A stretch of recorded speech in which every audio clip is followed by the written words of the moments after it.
नमस्कार प्यारे बच्चों। आज हम 8वां पाठ पढ़ेंगे और 8वें पाठ में दूसरा भाग है वो हम पढ़ने वाले हैं। 8वें पाठ का नाम है समकालीन कविता और समकालीन कविता यानी आज की कविता। आज की कविता की हम बात कर रहे हैं और आज की कविता में है वो हम किसे पढ़ रहे हैं? नरेश सक्सेना को। नरेश सक्सेना को है वो पढ़ रहे हैं। तो नरेश सक्सेना की कविता है जिसका नाम है नक्शे। नक्शे कविता को है वो हम पढ़ने वाले हैं। देखो, बहुत ही सिंपल सरल भाषा में जो आज की कविताएं हैं उसमें है वो कठिन शब्दों का प्रयोग है, बहुत ही कम देखने को आपको मिलता है। देखो किस तरीके से। नक्शे में जंगल है, पेड़ नहीं। नक्शे में जंगल है, पेड़ नहीं। नक्शे में नदियां हैं, पानी नहीं। नक्शे में पहाड़ है, पत्थर नहीं। यानी ये सब किसमें? नक्शे में ही बच गए हैं। यानी जो हमारे प्रकृति में जो परिवर्तन हो रहा है, हम जो इस प्रकृति का दोहन कर रहे हैं, उसकी ओर है वो नरेश सक्सेना ने है वो संकेत किया है। तो ध्यान से फिर देखिएगा। नक्शे में जंगल है, पेड़ नहीं। नक्शे में नदियां है, पानी नहीं। नक्शे में पहाड़ है, पत्थर नहीं। नक्शे में देश है, लोग नहीं। समझ ही गए होंगे आप कि हम सब एक नक्शे में रहते हैं। यानी आप समझ ही गए होंगे कि हम सब किस में रहते हैं? एक नक्शे में है वो रहते हैं। हमारी पैंटों और चप्पलों से लेकर वल्दियत, वल्दियत यानी पिता का नाम, वल्दियत और चोटों के निशान, नब्ज यानी नाड़ी, रक्तचाप यानी रक्त का दबाव और तापमान, स्वप्न और स्मृतियां यानी स्वप्न और स्मृतियों सहित नप चुके हैं। यानी सब नप चुके हैं और नक्शे तैयार हैं और उनके भी सब के क्या है? नक्शे तैयार हो चुके हैं। नक्शों में नदियां अब भी कितनी साफ है, यानी नक्शों के अंदर जो नदियां हैं वो अब भी कितनी साफ है और चमकदार, कहती हुई हमें तो अब यही अच्छा लगता है। हमें तो अब यही अच्छा लगता है। नक्शों में गतियां हैं, लक्ष्य हैं, दिशाएं हैं, अतीत है, भविष्य है और सब तरह के रंग क्या नहीं है? बाजरे की रोटियां और धनिये पुदीने की चटनी तक नक्शे में जा चुकी है। यानी बाजरे की रोटियां, धनिये, पुदीने की चटनी तक नक्शे में जा चुके हैं। एक लंबे क्यू में खड़े बदहवास यानी परेशान, हैरान हम पूछते हैं, भाई साहब कहीं हम नक्शों से बाहर तो नहीं छूट जाएंगे? कि भाई साहब कहीं हम नक्शों से बाहर तो नहीं छूट जाएंगे? प्रसंग देखिएगा। अब तक आप कविता पढ़ चुके हैं, कविता को आपने ध्यान से पढ़ा। नक्शा देखना एक बात है, यानी नक्शा देखना एक आम बात है। नक्शे को हम देखते हैं और नक्शे को मानवीयता और उसकी आवश्यकताओं से जोड़कर समझना दूसरी बात।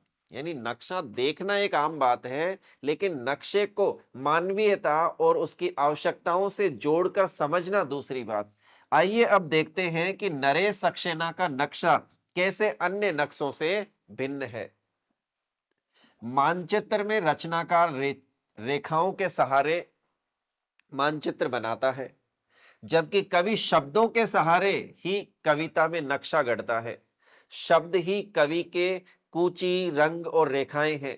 नरेश सक्सेना मूल रूप से बोलचाल की भाषा के कवि है। ये जो नरेश सक्सेना है मूल रूप से आम बोलचाल की, जो आम लोग जिसमें बातचीत करते हैं उस बोलचाल के कवि है वो माने जाते हैं।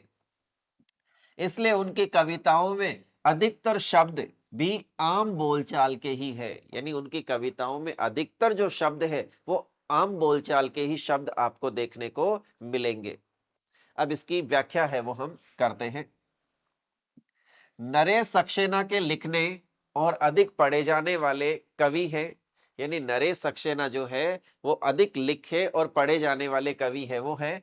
अब तक उनके दो संग्रह, समुद्र पर हो रही है बारिश, दो संग्रह जिनमें पहला है समुद्र पर हो रही है बारिश एवं सुनो चारुशिला, सुनो चारुशिला प्रकाशित हो चुके हैं। नक्शे उनके प्रथम संग्रह की आखिरी कविता है। समुद्र पर हो रही है बारिश, ये जो काव्य संग्रह है उनकी अंतिम जो उनका जो संग्रह है, उनका जो आखिरी कविता है वो है नक्शे। अब तक आप इस कविता को पढ़कर, जानकर और अलग अलग प्रश्नों का जवाब देकर समझ चुके हैं कि कविता में नक्शे की अवधारणा को भिन्न दृष्टिकोण से देखा गया है। इस दृष्टिकोण के मूल में मानवीयता, बाजारीकरण का असर एवं पर्यावरण की चिंता है। यानी कवि के मन में मानवीयता, बाजारीकरण और पर्यावरण की क्या है? चिंता है। मूल रूप से विज्ञान एवं इंजीनियरिंग के अध्येता होने के कारण नरेश सक्सेना का वैज्ञानिक दृष्टिकोण भी इस भिन्नता का कारण है। यानी उनका जो वैज्ञानिक दृष्टिकोण है वो भी इस भिन्नता का क्या है? एक कारण है। दरअसल नरेश सक्सेना का बचपन प्रकृति की उन्मुक्त छांव में बीता था। उन्होंने प्रकृति का स्वच्छ, निर्मल एवं प्रसन्न रूप देखा, भोगा था।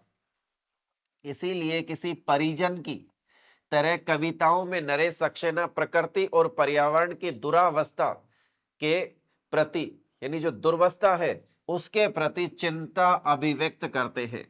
वस्तु और पदार्थ भी कवि के लिए मानव की तरह ही सजीव है। नक्शे कविता में कवि की इन भावनाओं को देखा परखा जा सकता है। समझ की सुविधा के लिए नक्शे कविता को दो हिस्सों में विभाजित किया जा सकता है। प्रथम हिस्से में नक्शे में क्या है और क्या नहीं है का उल्लेख किया गया है। यानी जो प्रथम हिस्सा है उसमें इस नक्शे में क्या है और क्या नहीं है का उल्लेख किया गया है। मध्य की 3 पंक्तियों में एक सामान्य व्यक्ति की जिज्ञासा और बदहवासी अभिव्यक्त की गई है। और कहीं हम नक्शों से बाहर तो नहीं छूट जाएंगे। और फिर है कविता का अंतिम और सबसे महत्वपूर्ण हिस्सा। आइए अब हम प्रथम हिस्से के अर्थ ग्रहण की प्रक्रिया में शामिल होते हैं। आप अलग अलग तरह के नक्शों का मुआयना कर चुके हैं। आप अलग अलग नक्शों का मुआयना कर चुके हैं। आपने भारत और उसके सीमावर्ती देशों का नक्शा देखा। आपने भारत का भी नक्शा देखा होगा, सीमावर्ती जो पड़ोसी देश है उनका भी नक्शा देखा होगा आपने। अपने राज्य और पड़ोसी राज्यों का नक्शा देखा है। आपने अपने राज्य का नक्शा देखा होगा, पड़ोसी राज्यों के नक्शे को भी आपने देखा होगा। अपनी जमीन का नक्शा देखा होगा, या आप अपने मकान का नक्शा भी आपने है वो देखा होगा। आजकल तो मकान से लेकर दुकान तक, विद्यालय से लेकर अस्पताल तक, हकीकत से लेकर ख्वाब तक हर चीज का नक्शा आपके समक्ष विज्ञापन दे देकर प्रस्तुत किया जाता है। यानी हर चीज का नक्शा आज है वो मौजूद है। इसलिए कवि किसी एक नक्शा के बारे में बात करने की बजाय नक्शे यानी बहुवचन रूप की बात करता है। कवि कहना चाहता है कि जाने अनजाने आज के समय में हम सब किसी न किसी नक्शे में रहते हैं। अब सवाल ये उठता है कि वह नक्शा है कैसा? यानी वह नक्शा है कैसा? ये ऐसे नक्शे हैं जिसमें जंगल तो है, ये ऐसे नक्शे हैं जिनमें जंगल तो है लेकिन पेड़ नहीं है। नदियां तो है, नदियां है इन नक्शों में पर पानी नहीं है। पहाड़ है पर पत्थर नहीं है। और तो और इन नक्शों में देश के देश दिखाई पड़ते हैं। यानी इन नक्शों में देश के देश दिखाई पड़ते हैं पर लोगों का नामो निशान नहीं है। लोगों का नामो निशान नहीं है। मतलब भौगोलिक रूप से तो ये चीजें मौजूद है किंतु उनका प्राण तत्व, उनकी जीवंतता गायब है। यानी भौगोलिक रूप से तो वो सारी की सारी चीजें मौजूद है लेकिन उनकी जो जीवंतता है, यानी जो प्राण तत्व है वो सब, या उनकी जीवंतता है वो सब यहां से क्या है? गायब है। नदी का पानी के बिना, यानी नदी का पानी के बिना, पहाड़ का पत्थर के बिना, पहाड़ का पत्थरों के बिना और देश का लोगों के बिना क्या अस्तित्व है? क्या किसी देश का लोगों के बिना अस्तित्व है? पहाड़ का पत्थरों के बिना अस्तित्व है? नदी का जल के बिना अस्तित्व है?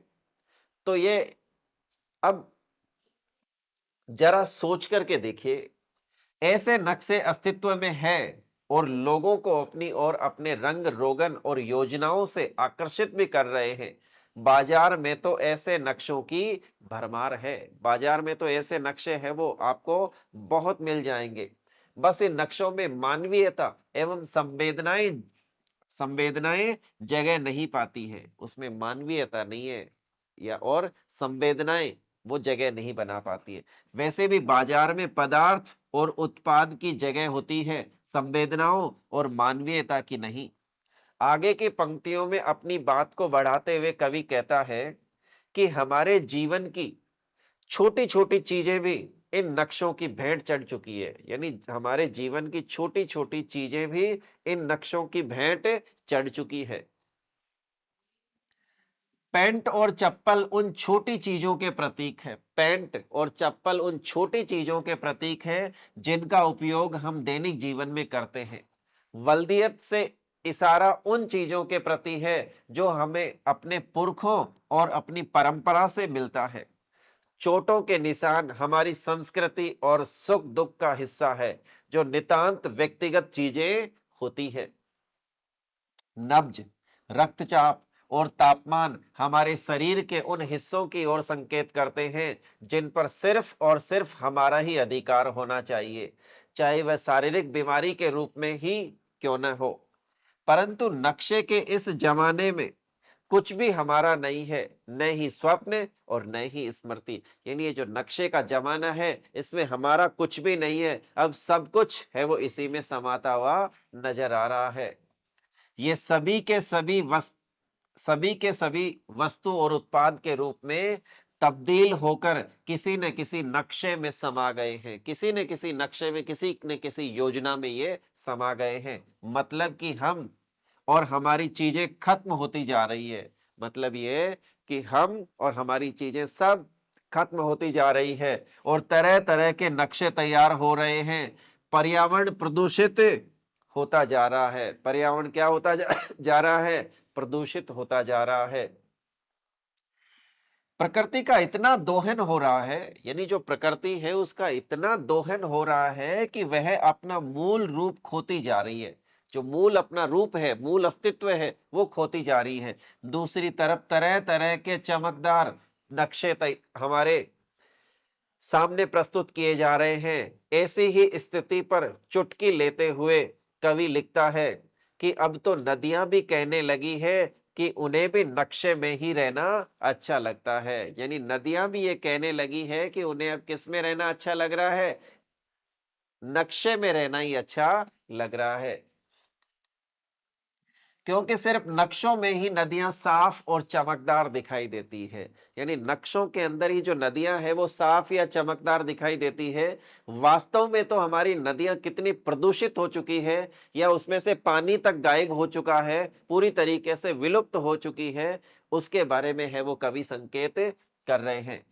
इन पंक्तियों में प्रकृति और पर्यावरण की वर्तमान परिस्थितियों पर गहरा व्यंग्य किया गया है। नदियों के माध्यम से यहाँ कवि की अपनी भावना अभिव्यक्त हुई है और एक तरफ का आक्रोश भी है वो यहाँ पे अभिव्यक्त हुआ है। प्रकृति, पर्यावरण और नदियों की दुरावस्था यानी दुर्वस्था तथा नक्शा प्रस्तुत करने वालों में कोई न कोई संबंध तो अवश्य है।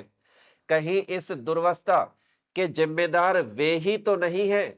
जरा सोचिए और पर्यावरण के प्रति सचेत लोगों से चर्चा कीजिए। यानी पर्यावरण के प्रति जो सचेत लोग हैं उनसे है वो क्या कीजिए, चर्चा कीजिए। आगे नक्शे की शक्ति का उल्लेख करते हुए कवि लिखता है कि इन नक्शों में कोई कमी नहीं है, इन नक्शों में कोई कमी नहीं है। जो जो चीजें हमारे जीवन से गायब हो चुकी है वे भी यहाँ मौजूद है। यानी जो जो चीजें हमारे वास्तविक जीवन से गायब हो चुकी है वो चीजें भी इन नक्शों में क्या है, मौजूद है, वे भी यहाँ मौजूद है। अतीत और भविष्य के तमाम रंग यहाँ मौजूद है, यानी अतीत के और भविष्य के तमाम रंग इन नक्शों में क्या है, मौजूद है। हमारी परंपरा से लेकर अगले कई वर्षों की योजनाएं, लक्ष्य, भविष्य की दशा दिशा सब कुछ यहाँ उत्पाद रूप में मौजूद है। ऐसी गति और कहाँ दिखेगी? जहां एक नजर में आप सैकड़ों वर्ष आगे और पीछे देख सकते हैं। यहां तक कि बाजरे की रोटियां और धनिए पुदीने की चटनी यानी कि हमारा स्वाद तक उत्पाद बनकर नक्शे में समा चुका है। यानी वो भी स्वाद बनकर के किस में समा चुका है? नक्शे में समा चुका है। यूं भी आजकल गूगल के नक्शे में आपको जगह से लेकर स्वाद तक की सूचना देने वाले सभी ऐप मौजूद है और हमारी छोटी से छोटी सूचनाएं उनके ऐप में दर्ज है। हमारी छोटी से छोटी सूचनाएं है वो उनके जो ऐप है उनमें दर्ज है। हमारी आदतें, हमारी पसंद, हमारी जगहें क्या नहीं है उनके पास। यानी सब कुछ तो आज है वो सुबह उठने से लेकर के सोने तक। यानी हम क्या सोचते हैं, हम क्या बात करते हैं, हम यानी हमारी हर छोटी से छोटी सूचना है वो उनके ऐप में है, वो क्या है? मौजूद है। नक्शे में क्या है और क्या नहीं है, पर इतनी बात कर लेने के बाद एक सामान्य और इस नई व्यवस्था के दुष्प्रभाव से अनजान व्यक्ति के प्रश्न से कविता अपनी भावभंगिमा बदलती है। अपनी है वो पूरी तरीके से भावभंगिमा को है वो बदलती है। इस व्यवस्था में नक्शे ने ऐसा आकर्षण और आवश्यकता पैदा कर दी है कि हर किसी को नक्शे में शामिल रहना ही श्रेष्ठकर लगता है। हर किसी को नक्शे में शामिल रहना ही क्या लगता है? श्रेष्ठकर लगता है। क्या आप बता सकते हैं कि यहां हम पूछते हैं मैं हम कौन है? हम इस व्यवस्था के शिकार वे तमाम लोग हैं जो किसी भी कीमत पर नक्शे में शामिल हो जाना चाहते हैं, जिन्हें वर्तमान और खुद पर भरोसा नहीं है और भविष्य की चिंता से भयभीत है। यानी भविष्य की चिंता से क्या है? भयभीत है। नक्शे से बाहर छूटने की आशंका उनके इसी भय को अभिव्यक्त करती है कि कहीं हम नक्शे से छूट नहीं जाएं, हम उससे बाहर न रह जाएं। तो इसकी चिंता ही इसका मूल कारण है। आगे की कविता देखते हैं। नक्शों में सबसे खतरनाक चीज होती है उनका पैमाना। यानी नक्शों में सबसे खतरनाक कोई अगर चीज है तो वो क्या है? वो है पैमाना, उनका पैमाना। पैमाना किसे कहते हैं? मापने का जो आधार होता है, एक निश्चित माप होता है, उस मापने का आधार जो होता है उसी को पैमाना कहते हैं। पैमाना घटाते ही बौने हो जाते हैं पहाड़। अगर पैमाने को घटा दिया तो पैमाना घटाते ही पहाड़ क्या हो जाएंगे? बौने हो जाएंगे। समुद्र पोखर हो जाएंगे, यानी तालाब बन जाएंगे। समुद्र के समुद्र क्या हो जाएंगे? पोखर हो जाएंगे। शहरों को छोड़िए, छोटे मोटे देश तक गायब हो जाएंगे। अरे शहरों को तो छोड़िए, छोटे मोटे देश तक क्या हो जाएंगे? गायब। कैसे? अगर पैमाने को घटा दिया जाए। इसमें कसूरवार नक्शे नहीं है, इसमें कसूरवार यानी गलती करने वाला नक्शा नहीं है। आंखें ठहराई जाती है, तफरीह की जगह नहीं है ये। तफरीह यानी मन बहलाव की जो, या इधर उधर घूमने फिरने की जो जगह नहीं है। नक्शों से फौरन यानी तत्काल बाहर निकल आइए। मुझे लगता है एक दिन, मुझे लगता है एक दिन सारे नक्शों को मोड़कर जेब में रख लेगा कोई मस्खरा और चलता बनेगा। मस्खरा यानी विदूषक, यानी जो मजाक करने वाला है वो कभी इन सारे के नारे सारे नक्शों को अपनी जेब में रखेगा और चलता बनेगा। प्रसंग। इसके बाद प्रारंभ होता है कविता का सबसे महत्वपूर्ण और अंतिम हिस्सा। इन पंक्तियों में कवि नक्शे की असलियत और उद्देश्य को उद्घाटित करता है। यानी वास्तव में उस नक्शे का उद्देश्य या असलियत क्या है, इसको है वो कवि इसमें उद्घाटित करता है। व्याख्या में देखिए, अभी तक कवि नक्शे के स्वरूप और उसकी वर्तमान स्थिति पर तटस्थ भाव से टिप्पणी कर रहा था। अभी तक क्या कर रहा था? नक्शे का जो स्वरूप है उसकी वर्तमान स्थिति पर तटस्थ भाव से क्या कर रहा था? टिप्पणी कर रहा था। परंतु आगे की पंक्तियों में कवि की धारणाएं और विचार अभिव्यक्त हुए हैं। यानी कवि की जो धारणाएं है, कवि का जो विचार है, वो आगे की पंक्तियों में क्या हुआ है? अभिव्यक्त हुआ है। आपको ध्यान देना होगा कि कविता में प्रवेश करने से पूर्व आपने नक्शे और पैमाने के बारे में जानकारी प्राप्त की थी। नक्शे के उस विज्ञान को ध्यान में रखते हुए अब आगे की पंक्तियां पढ़िए और अर्थ का अनुमान लगाइए। सोचिए कि पैमाने को सबसे खतरनाक क्यों बताया गया है। आप सोच विचार कीजिए कि पैमाना जो होता है नक्शे का, उसको सबसे खतरनाक क्यों बताया गया है। अब तक आप जान चुके हैं कि तय किए गए पैमाने के अनुसार ही नक्शे में किसी जगह की लंबाई, चौड़ाई और क्षेत्रफल तय होते हैं। यानी उसकी लंबाई, चौड़ाई और क्षेत्रफल तय होते हैं।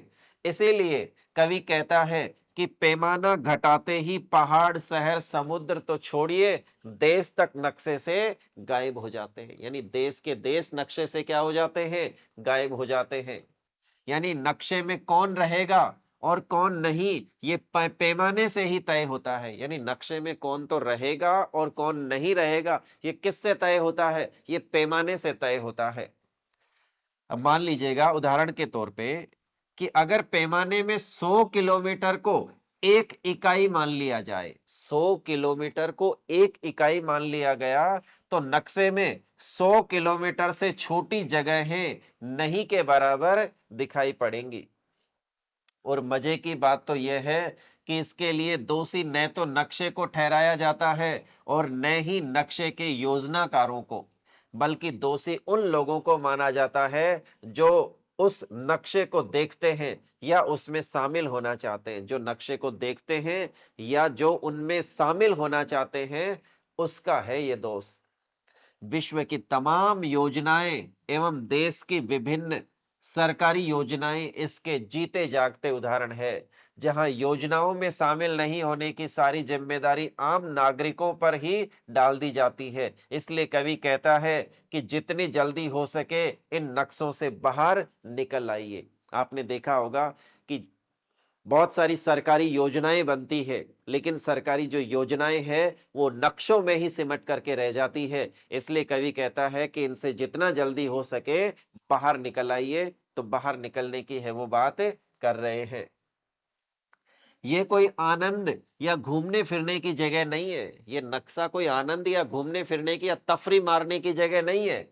पता नहीं इन नक्शों की योजनाएं किस उद्देश्य से बनाई गई है। अरे आपको पता ही नहीं है कि इन नक्शों की जो योजनाएं हैं वो पता नहीं किस उद्देश्य से बनाई गई हो। कवि आशंका व्यक्त करता है कि न जाने इन नक्शों के पीछे कौन कौन से षड्यंत्र हो, या फिर कोई सोची समझी रणनीति से हमें मूर्ख ही बना रही हो। यानी हमें कोई मूर्ख बना रहा हो। कवि को लगता है कि एक दिन कोई परिहास करने वाला व्यक्ति सारे नक्शों को लेकर चलता बनेगा। यानी मजाक करने वाला कोई व्यक्ति है, सारे के सारे जो नक्शे हैं उनको लेकर के अपनी जेब में रख करके चलता बनेगा और हम ठगे ठगे देखते रह जाएंगे। यानी ठगे से सिर्फ देखते ही रह जाएंगे। नक्शे की राजनीति, यानी नक्शे की राजनीति करने वाले व्यक्ति हमारे वश में नहीं है, किंतु हम तो अपने आप को इन योजनाओं और नक्शों से बाहर कर सकते हैं। भाई नक्शों की जो योजना बनाने वाले हैं, उनकी जो राजनीति करने वाले हैं, उनके ऊपर तो हमारा वश नहीं है, लेकिन हम अपने आप को इन योजनाओं से बाहर कर सकते हैं, नक्शों से बाहर कर सकते हैं।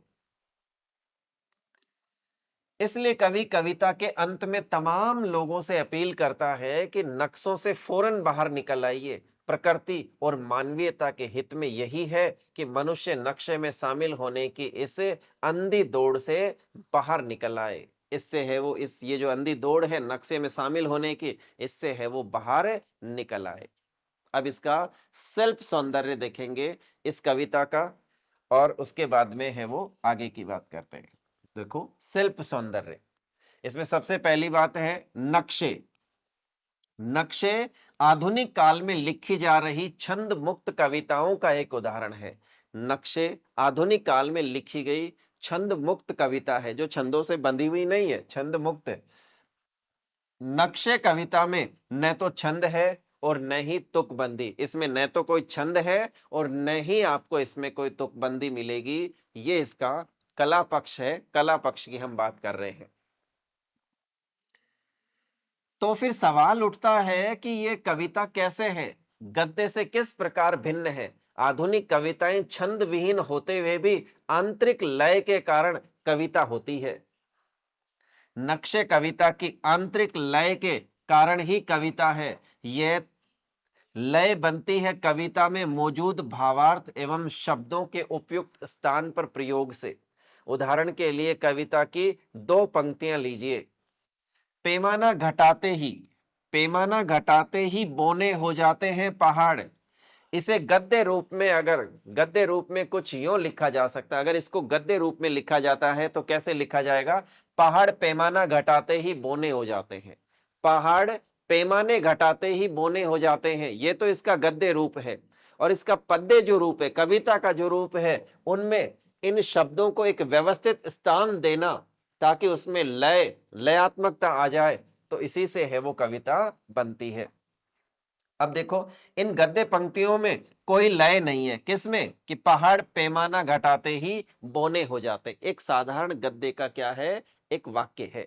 जबकि यहां व्याकरण के नियमों के अनुसार क्रम का पालन किया गया है। इसके विपरीत कविता की पंक्तियों में शब्दों के उचित प्रयोग के कारण एक आंतरिक लय है, जिसे आप भाव के अनुसार पढ़ते हुए भी महसूस कर सकते हैं। इसलिए आधुनिक काल की कविताओं में उतार चढ़ाव रखना होता है, क्योंकि यहां रुकने और आगे बढ़ने के लिए छंद की तरह लय यानी तय नियम नहीं होते हैं। आगे बढ़ने के लिए इसके लिए कोई भी तय किए गए नियम नहीं होते हैं। दूसरा, कविता पढ़ते हुए आपने ध्यान दिया होगा कि पूरी कविता में विराम चिन्हों का कहीं पे प्रयोग नहीं है। विराम चिन्हों का बहुत कम प्रयोग है, तो विराम चिन्हों का उपयोग नहीं के बराबर किया गया है। पहला विराम चिन्ह भाई साहब के पश्चात संवाद को स्पष्ट करने के लिए आया है, तो दूसरा कविता के अंत में।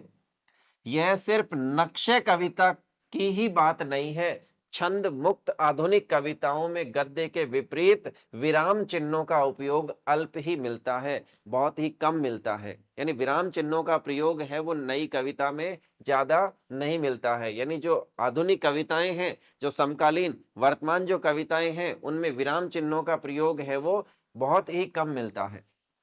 ऐसे में कविता वाचन के दौरान कहाँ रुकना है, कहाँ आगे बढ़ना है, या कि कहाँ सुर को ऊपर की ओर ले जाना है और कहाँ डाउन करना है, कहाँ नीचे की ओर ले जाना है, ये है वो समझना काफी मुश्किल हो जाता है, तय करना मुश्किल हो जाता है। इसलिए कविता के भाव को ध्यान में रखकर ही ऐसी कविताओं का उपयुक्त आरोह अवरोह के साथ पाठ किया जा सकता है।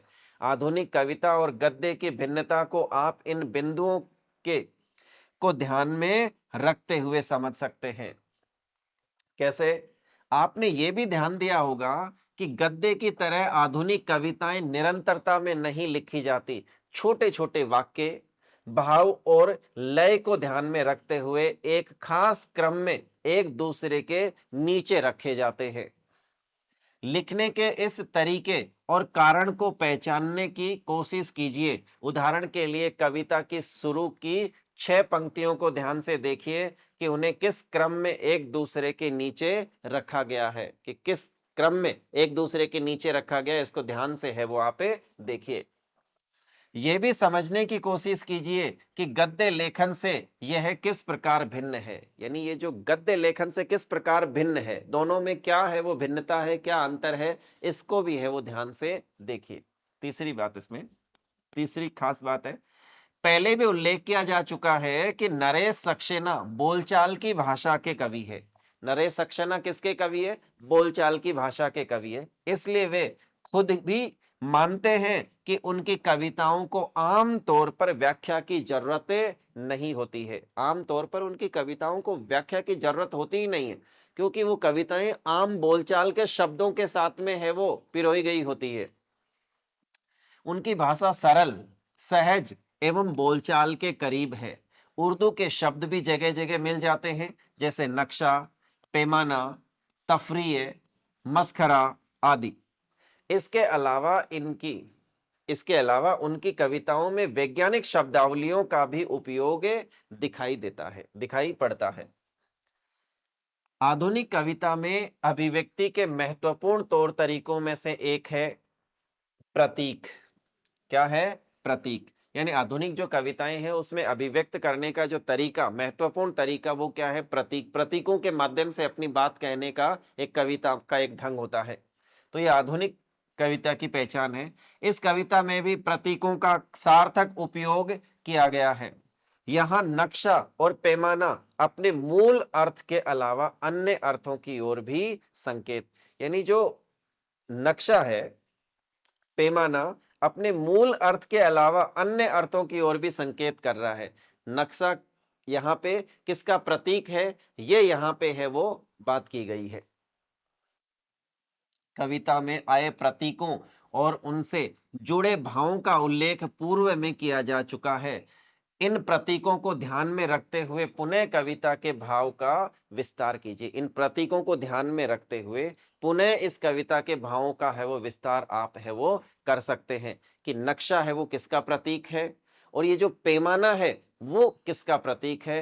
तो ये प्रतीकों को ध्यान में रख करके फिर से है वो एक बार आप इसके भाव स्पष्ट कर सकते हैं।